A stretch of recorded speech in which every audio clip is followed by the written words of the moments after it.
Hi friends, எல்லாருக்கும் வணக்கம். நாங்கள் எஸ்எஸ் ஸ்டோர்ஸ்லேருந்து பேசுகிறோம். இப்போ பார்க்க வேண்டிய ப்ராடக்ட் பார்த்திங்கன்னா உதயமோட இட்லி ரைஸ். நல்லா ப்ரீமியம் ரைஸ். இதுவும் நல்லா இட்லி தோசைலாம் பார்த்திங்கன்னா நல்லா சென்ட் மாதிரி வரும் உங்களுக்கு. ஏன்னா 6 months ஓல்டு ரைஸ் தான் இது. உதயமில் விட்டுருக்காங்க.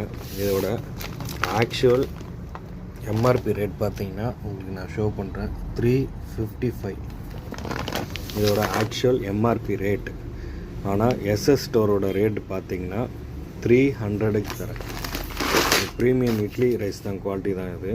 நல்லாயிருக்கும் ப்ராண்டு. உங்களுக்கு இட்லிலாம் நல்லா இட்லி தோசைலாம் சூப்பராக வரும். அதே ஹோல்சேல் ரேட்டுக்கு தான், எஸ்எஸ் ஸ்டோரோட ஹோல்சேல் ரேட்டுக்கு தான் தரும். 300 ருபீஸு. இதோட கேஜி பார்த்திங்கன்னா 5 kg வரும். இது ஹோல்சேல் ரேட்டுக்கு தரும். கண்டிப்பாக வாங்க. அதே மாதிரி எஸ்எஸ் ஸ்டோர்ஸ் மேடவாக்கம் கூகுள் பண்ணிங்கனாலே உங்களுக்கு அட்ரஸ் எல்லாமே டீட்டெயிலோடு வரும். கண்டிப்பாக ஷாப்புக்கு வாங்க. மேக்ஸிமம் எல்லா ப்ராடக்ட்டுக்கும் நாங்கள் டிஸ்கவுண்ட் கொடுக்குறோம். Thank you friends.